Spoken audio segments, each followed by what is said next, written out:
Alright folks, hope you're well. In this video I want to discuss two things. I want to do a quick breakdown of the current Crown Clash takeover event with some recommendations, and then two, I want to give some tips and tricks in how you can defeat Giovanni, especially if you're someone who maybe is struggling to defeat him. And these tips and tricks will be generally useful in facing off against the Rocket Leaders anyway, and just Rocket Grunts in general. I had someone ask the other day, how do I get a super rocket radar in my previous video? And it is these kinds of events where you get them. The only way to take on Giovanni is going to be through using a super rocket radar. And so right now, if you do the special research that's available, the Crown Clash takeover special research, part 3 is going to award you with a super rocket radar. Also available in the shop right now is a premium timed research, which is going to award you with a super rocket radar as well. Normally I don't promote tickets because I think it's down to the individual whether or not they can weigh it up, but I am going to recommend this one because I think it is well worth it. A super rocket radar is very hard to come by. As we've just established, you can only get them through special events like the one we have right now. So I would highly recommend purchasing this ticket. You are going to get other rewards in there as well as an encounter with Nidoking wearing a crown, which can be shiny, and Nidoking wearing a crown, which can be shiny. And if you're wondering how to find Giovanni, well, one way is to obviously equip the Super Rocket Radar and scan. That'll tell you if he's at a nearby Pokestop. But also a surefire way to encounter him is to equip it and then wait for the next rocket balloon, click on that, and you'll be able to face him. You need to have it equipped before the balloon shows up. If the balloon appears and then you equip it, then he isn't going to appear. The game is not going to register it that way. So you need to equip it in advance before the game registers you with a new rocket balloon. The event bonuses are going to be the standard ones we expect for these types of events. Team Go Rocket is going to appear more frequently at Pokestops and in balloons. You are going to be able to use a charged TM to remove frustration from those shadow Pokemon. And currently, Pokemon caught from 1-star and 3-star shadow raids are going to have a wider variance of attack, defense and HP. And what that basically means is they're going to have slightly better IVs from these raids than normal. And something to note is that the Rocket Leaders are going to have new shadow Pokemon as well. I myself am particularly after that shiny Shadow Gibble. Alright folks, let's get into some general tips and tricks. I'm going to use a Rocket Grunt here as an example, but once again, all these tips can be used for against the leaders and obviously against Giovanni as well. So against this Rocket Grunt, they're going to use fighting types. I am going to go in with a Dragonite, and then I'm going to swap into Mewtwo, I'll pause it there, my Psychic type. Obviously typing matters, and you can use the search feature and type in, for example, Psychic to bring up the Psychic types that you may have. I'm using Mewtwo, and you can already see that I've managed to deal a little bit of damage. And the reason I led with the Dragonite and swapped into the Mewtwo is because you're going to kind of have this window of opportunity to deal in damage even before the Rocket Grunt or the leader or Giovanni is going to be able to do damage back to you. And there's going to be a number of these opportunities. So I'll show it again. Just watch. I've gone in with the Dragonite. I've swapped in. And then look. The Mankey isn't fighting me right now. Look how much damage. I'll show you again. Look how much damage I'm getting in. And the Mankey isn't even fighting. And I'll pause it again. The same is true for when a barrier is thrown up. For when your opponent throws in, well, the Grunt, the leader or Giovanni throws in a new Pokemon. And for when a charge move is thrown as well. So let's go through this. So look how much charge I've already built up. Obviously use barriers when necessary. There's no point me putting one up here. So I've just let it go through. And look, I'm attacking it again and it wasn't throwing anything back again. And now look, still building meter, it didn't throw, and now I'm about to throw a charge meter. This is going to one-shot the Machamp. Well, not the Machamp, the Hitmonchan. But had it not one-shot, I would be able to build up even more meter. And let's go back with that Chimchar.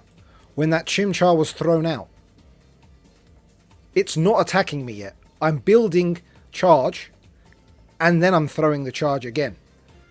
So it's these little tips that some newer players don't know about, and they are going to really, really help. Oh, this is where it begins with Giovanni's team. This is where the fun begins. He is going to throw out Persian, and then for his second Pokemon, he's either going to throw out Kangaskhan, Rhyperior, or Nidoking, and then in the back for his final Pokemon, he's obviously going to have Shadow Dialga. So then we can start to formulate a team based on the weaknesses of his Pokemon. Obviously Persian's going to be weak to a fighting type. So is Rhyperior, but that's also going to be weak to water, grass, etc. as we can see. Nidoking is also going to be weak to water and other types there. Kangaskhan is going to be weak to fighting types. Dialga is also going to be weak to fighting types and ground types. So some suitable good counters or team picks include Machamp, Swampert, which I love because it's so good at getting to a charge move and taking down those barriers, and Team Leaders and Giovanni will always block your first 2 charge attacks, so keep that in mind. Got some other good picks here including Lucario, Excadrill and Groudon, and then as we see here the picture gets a bit clearer. Machamp being very good because it's going to be able to take down Persian. It's also going to have a good time against the Rhyperior and the Kangaskhan. Remember, 1, he's always going to send out that Persian. 2, he's going to send out Rhyperior, Nidoking or Kangaskhan. And then 3, Dialga in the back. Rhyperior is also going to be weak to Swampert. Nidoking is also going to be weak to Swampert. So I'm thinking Machamp and then Swampert as my second Pokemon. And then to deal with the Dialga, well, the Swampert is going to be useful. But so is Groudon, so is Excadrill. So as my third Pokemon, I'm going to bring along the Groudon. Obviously, you have to have a look at what you are working with in terms of a fighting type, a water type, a ground type, and also pick accordingly. Alright folks, so I've got my Machamp, I've got my Swampert, and I've got my Groudon. All are leveled up.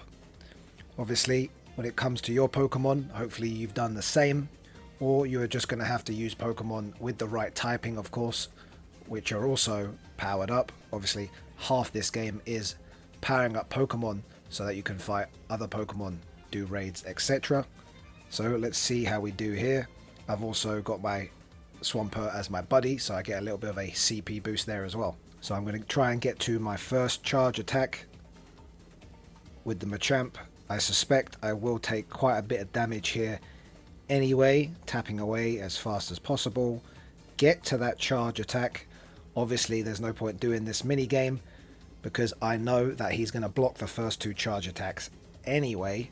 So there we go. We get some licks in here as well, and then I'm going to swap. I'm going to swap to my Swampert, build and get another charge attack off. And no point in terms of this one either, because once again he's going to block those first 2 charge attacks, but now his shields are down. So I'm going to build up and keep building up now as well. I'm tempted to throw out the charge, but I'm not going to. I'm obviously going to shield up here, and then I'm going to be able to build even more charge for whatever he has second. And there we go. And continuously tapping again, because you're going to be able to get in a few more here. And it's a Kangaskhan, so we can throw out a charge attack here, and obviously his shields are down, folks. And notice that he didn't really attack me much there once again, because there's going to be that window of opportunity after every interaction, like throwing a charge attack. And from here it's going to be pretty easy. I'll throw another one, And then what I think I'm going to do is build up to the Earthquake a little bit and then swap into my Groudon. And I'm going to build some meter here now as well, or some charge, whatever you want to call it. And then he's going to throw in the Dialga, and look, I'm already building the charge. The Dialga hasn't even attacked me yet. And we're going to throw out a Precipice Blades, or you might have the Earthquake, and get the Excellent. And look how much damage that has done. I'm going to build up to another one. Obviously, now this is overkill. But hopefully, there we go. Hopefully this helps out some folks and how they can go about battling Giovanni. There's my Shadow Dialga. Another strategy that you might find favourable is the Morpeko Strategy as well. I won't touch on that too much in this video, but there are guides out there on YouTube. And if you're struggling to find the special research, you might have to finish a previous one off before you get the new one with this event. That's about it from me though. Please leak slap that like button. It is massively appreciated. Everyone take care and catch you all in the next one.